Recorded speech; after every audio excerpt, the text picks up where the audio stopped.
Good morning. अभी तक हम लोगों ने पॉलिटी सीरीज में देखा, फंडामेंटल राइट्स देखे, हमने ये देखा कि राष्ट्रपति सेक्शन से केंद्रीय शासन में राष्ट्रपति के निर्वाचन, राष्ट्रपति के कार्य और अधिकार। फंडामेंटल राइट में हम लोगों ने basic structure of Indian constitution की चर्चा की, हमने silent feature of Indian constitution की चर्चा की। ये तमाम सीरीज में पहले हो चुके हैं। आज जो हमारा विषय है वो है राष्ट्रपति और राज्यपाल की शक्तियों की तुलना। क्योंकि जिस संसदीय शासन प्रणाली को हम लोगों ने अपनाया है, उस संसदीय शासन में राज्यपाल और राष्ट्रपति दोनों ही संवैधानिक प्रधान हैं और वास्तविक शक्तियां राज्य स्तर और केंद्रीय स्तर पर समान रूप से मंत्री परिषद में निहित हैं। मंत्री परिषद ही वास्तविक कार्यपालिका है और नाम मात्र की कार्यपालिका राज्यपाल और राष्ट्रपति दोनों हैं। लेकिन हो सकता है कि राज्यपाल की शक्तियां अधिक हों बनिस्बत राष्ट्रपति के, इसलिए इसका तुलनात्मक स्वरूप देखना हमारे लिए आवश्यक हो जाता है। एक क्वेश्चन उभर कर आता है जो यूपीएससी ने पूछा था फुल लेंथ क्वेश्चन में कि राज्यपाल उसी प्रकार राज्य में कार्यपालिका का प्रधान है जैसे राष्ट्रपति। हो सकता है राज्यपाल की शक्तियां राष्ट्रपति से कहीं अधिक हों। कथन का परीक्षण करें। ओके, तो हम दो स्तरों पे इसे देख लेंगे, कार्यपालिका की शक्ति, विधायी शक्ति, दोनों स्तरों पे हम इसे देख सकते हैं। ठीक है, तो सबसे पहले मैं ये कहूँ कि ऐसे प्रश्न को देखने के लिए हमने अनुच्छेद 53 में ये कहा कि संपूर्ण कार्यपालिका शक्ति राष्ट्रपति में निहित है। ओके, और 74 में हम ये कहते हैं कि राष्ट्रपति को मशवरा देने के लिए एक मंत्री परिषद होगी जिसकी सलाह पर राष्ट्रपति काम करेगा। ओके, तमाम विवादों के बाद डॉक्टर राजेंद्र प्रसाद ने जो नेशनल लॉ इंस्टीट्यूट में भाषण दिया था कि राष्ट्रपति मंत्रिपरिषद की सलाह को मानने के लिए बाध्य नहीं है, जस्टिस खन्ना ने इसके ऊपर जो एक्टिव प्रेसिडेंट की एक संकल्पना दी जिसमें कि मंत्रिपरिषद की सलाह बाध्यकारी नहीं होगी। 1942वें संशोधन के द्वारा 1976 में जो पास किया गया, उस संशोधन में मंत्रिपरिषद की सलाह को राष्ट्रपति पर बाध्यकारी बना दिया गया। फिर 44वें संशोधन के बाद की स्थिति में वर्तमान में अब यह है कि राष्ट्रपति मंत्रिपरिषद की सलाह को पुनर्विचार के लिए लौटा सकता है, अन्यथा मंत्रिपरिषद की सलाह के अनुसार कार्य करेगा। तात्पर्य यह है कि अगर मंत्रिपरिषद ने दोबारा उसी विषय पर पुनर्विचार के बाद राष्ट्रपति के समक्ष वे प्रस्ताव रखे, वह सलाह दी, तो राष्ट्रपति उस सलाह के अनुसार कार्य करेंगे। तात्पर्य यह है कि राष्ट्रपति उस पर हस्ताक्षर करेंगे। एपेक्स कोर्ट ने स्टेट्स को लेकर भी ये बातें कहीं। उन्होंने साफ कहा कि जिस वेस्टमिंस्टर प्रणाली को हमने अपनाया है, जिस संसदीय शासन प्रणाली को हमने अपनाया है, उसमें यह अंडरस्टूड है कि जो सेटअप केंद्र का है वह सेटअप राज्य का है। इसलिए जिस प्रकार नाम मात्र के कार्यपालिका शक्ति का प्रयोग, नाम मात्र की कार्यपालिका राष्ट्रपति हैं, वैसे ही राज्य में राज्यपाल नाम मात्र की कार्यपालिका ही होंगे। यह एक सामान्य सी बात थी। लेकिन हम जरा सा इसे एक बार फिर देखें कि अनुच्छेद 163 क्या कहता है। ये तो राष्ट्रपति महोदय के लिए था कि राष्ट्रपति मंत्री परिषद की सलाह पर कार्य करेगा। अनुच्छेद 163 क्या कहता है? अनुच्छेद 163 कहता है कि उन विषयों को छोड़कर जो राज्यपाल के विवेकाधीन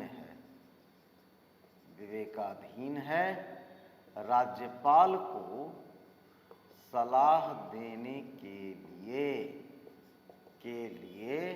मंत्री परिषद होगी और राज्यपाल मंत्री परिषद की सलाह पर कार्य करेगा। जब आप अनुच्छेद 74 और अनुच्छेद 163 की तुलना करते हैं तो उसी में स्पष्ट हो जाता है कि 163 में कहा कि राज्यपाल के विवेक में कुछ शक्तियां हैं। इसमें साफ कहा गया उन विषयों को छोड़कर जो राज्यपाल के विवेकाधीन हैं। राष्ट्रपति के लिए अनुच्छेद 74 में ऐसा कुछ भी नहीं है, यानी कि किसी भी मामले में राष्ट्रपति मंत्रिपरिषद की सलाह के इतर जा ही नहीं सकते। जजेस की नियुक्ति के मामले पर जरा सा गौन हो जाए, ठीक है, वह एक अलग विषय है।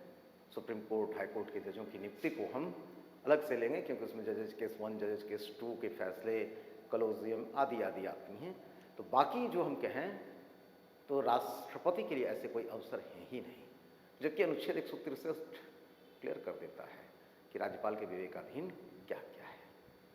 ओके, राज्यपाल के अधीन विवेक में कुछ चीजें हैं जिस पर कि वह कार्य करने में राज्य मंत्रिपरिषद से किसी प्रकार के मशवरे की अपेक्षा नहीं करता है, या राज्य मंत्रिपरिषद के मशवरे के अनुसार कार्य करने के लिए वह बाध्य नहीं है। ओके, आइए हम इसे देखें। राज्यपाल कार्यपालिका शक्ति के प्रयोग में, कार्यपालिका शक्ति प्रयोग में ही कुछ ऐसी शक्तियों का प्रयोग करता है जहां सामान्य सिद्धांत की मंत्रिपरिषद की सलाह होगी वह नहीं लेता है, जिसमें कि आप सबसे पहले ये कह सकते हैं कि जनजातीय क्षेत्रों और अनुसूचित क्षेत्रों का प्रशासन। यहां पे हमने दो जो तथ्य लिखे, एक लिखे जनजातीय क्षेत्र, एक अनुसूचित क्षेत्र। यह शेड्यूल 5 अनुसूची 5 अनुसूची 6, जनजातीय क्षेत्र अनुसूची 6 में और अनुसूचित क्षेत्र अनुसूची 5 का विषय, ठीक है। यहां का जो प्रशासन होता है इसमें राज्यपाल मंत्री परिषद की सलाह नहीं लेगा। मैं इसे क्लियर कर दूं कि जनजातीय क्षेत्रों के प्रशासन के संदर्भ में कि जो अनुसूचित क्षेत्र हैं, अनुसूचित क्षेत्र झारखंड में अनुसूचित क्षेत्र हैं, जनजातीय क्षेत्र पूर्वोत्तर के 4 राज्यों में हैं। इन क्षेत्रों के प्रशासन में पहले अनुसूचित क्षेत्र को देखिए जो अनुसूची 5 से है। उसमें यह है कि इन क्षेत्रों में जो भी, इन राज्यों में जो भी अनुसूचित क्षेत्र हैं, उन अनुसूचित क्षेत्रों में राज्यपाल किसी भी राज्य विधायिका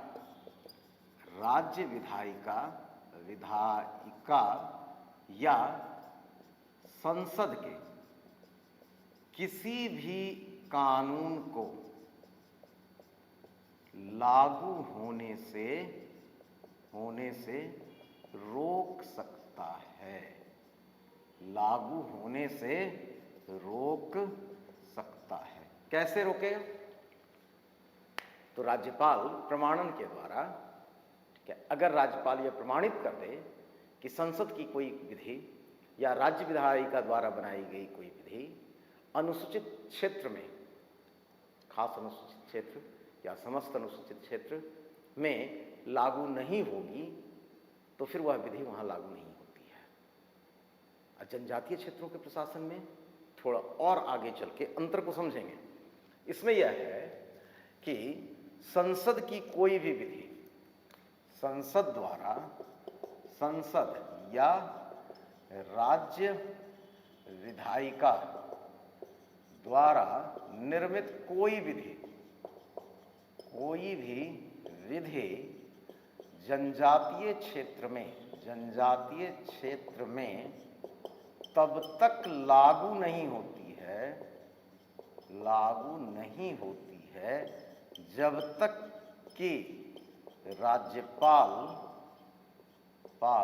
इस आशय का प्रमाणन न करे। क्लियर? पूर्वोत्तर के 4 राज्य में जहां जनजातीय क्षेत्र हैं, वहां कोई भी कानून, चाहे संसद का हो या फिर राज्य विधायिका का निर्मित हो, जैसे आसाम का ले लीजिए, आसाम की विधानसभा ने जो बनाया कानून, जनजातीय क्षेत्रों में, असम जनजातीय क्षेत्रों में वह लागू नहीं होगा तब तक जब तक असम के राज्यपाल इस आशय का एक सर्टिफिकेट नहीं देंगे कि यह कानून वहां भी लागू होगा। अनुसूचित क्षेत्रों के लिए हमने कहा था कि राज्यपाल इस आशय का प्रमाणन देंगे कि इन क्षेत्रों में लागू नहीं होगा, सामान्य तौर पर लागू रहेगा। यहाँ है कि तब तक लागू नहीं होगा जब तक कि राज्यपाल महोदय इस आशय का प्रमाणन नहीं देते, और इस कार्य में राज्यपाल मंत्रिपरिषद की सलाह नहीं लेता है। क्लियर?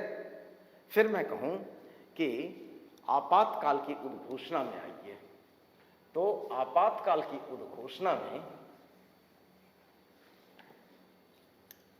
आपातकाल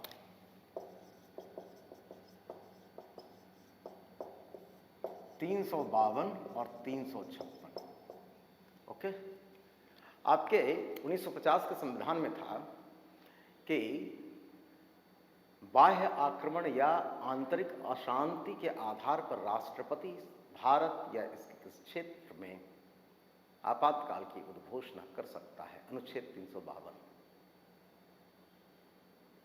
जो 1975 में आंतरिक अशांति के आधार पर जो आपातकाल लगा, 44वें संशोधन में इस चीज को अमेंड किया गया और यह कहा गया कि राष्ट्रपति, नॉट राज्यपाल, राष्ट्रपति, ठीक है, राष्ट्रपति आपातकाल की उद्घोषणा मंत्रिमंडल की लिखित सिफारिश पर संपूर्ण भारत या इसके किसी क्षेत्र में आपातकाल की घोषणा कर सकता है राष्ट्रपति। इसका तात्पर्य क्या हुआ? इसका तात्पर्य यह हुआ कि राष्ट्रपति स्वयं के स्तर से नहीं या प्रधानमंत्री की इच्छा से नहीं, मंत्रिमंडल की लिखित सिफारिश चाहिए। और यहीं पे मैं आपको क्लियर कर दूं कि आपके संविधान में मंत्रिमंडल शब्द कहीं नहीं था, मंत्रिपरिषद है। मंत्रिमंडल का उल्लेख बस केवल एक यहीं मिलता है, कैबिनेट शब्द, बाकी काउंसिल ऑफ मिनिस्टर्स है, ठीक है। एनीवे, उस पर हम अलग से आएंगे। मैं अभी ये कहूं कि मंत्रिमंडल की लिखित सिफारिश के आधार पर राष्ट्रपति 352 की उद्घोषणा करेगा। 356 के लिए क्या कहा गया? वर्तमान स्थिति में क्या है 356? कि राज्यपाल की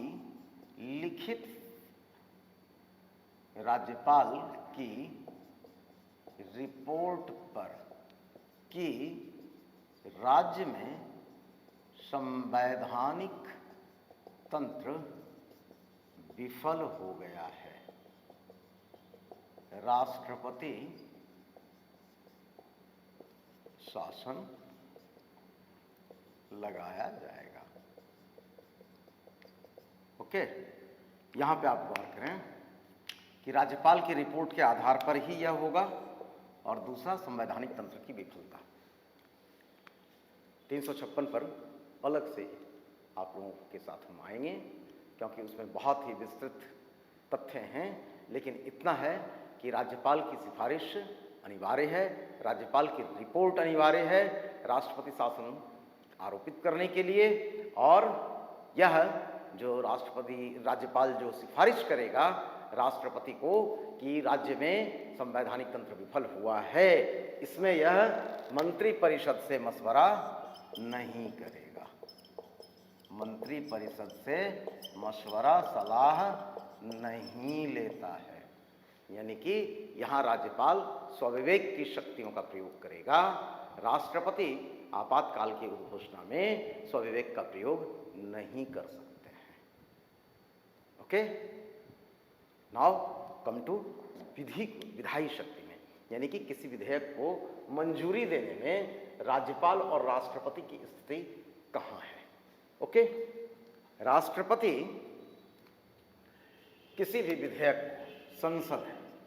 संसद के सदन, दोनों सदनों से विधेयक पारित होकर आया, राष्ट्रपति के पास गया, राष्ट्रपति इस पे या तो अनुमति प्रदान करेंगे, विधेयक जो है वह विधि का रूप ले लेगा, कानून बन जाएगा। राष्ट्रपति वीटो की शक्ति का प्रयोग कर सकते हैं। वीटो में वो क्या क्या कर सकते हैं? अत्यंतिक वीटो कर सकते हैं, यानी कि एब्सोल्यूट वीटो पावर का मतलब ये हुआ कि वे उसे विधि बनने से रोक सकते हैं, लेकिन यह सिर्फ प्राइवेट विधेयक पर होता है, सरकारी विधेयक पर नहीं। ओके। दूसरा कि वे उसे आंशिक वीटो, पार्शियल वीटो, आंशिक वीटो कर सकते हैं। आंशिक वीटो का अर्थ ये हुआ कि पुनर्विचार के लिए संसद को लौटा दिया और संसद ने पुनर्विचार के बाद उसी रूप में या संशोधनों के साथ पुनः राष्ट्रपति के सामने अगर उसे उपस्थित किया तो राष्ट्रपति अनुमति देने के लिए बाध्य हैं। जैसे कि 1956 में जो हिंदू कोड बिल आया तो राष्ट्रपति ने उसे अनुमति प्रदान की, आंशिक वीटो डॉक्टर राजेंद्र प्रसाद ने किया था, पुनर्विचार के लिए लौटाया था विधायिका को, और संसद के पुनर्विचार के बाद जब दोबारा उनके पास लाया गया तो उन्होंने उसे स्वीकार किया। ओके।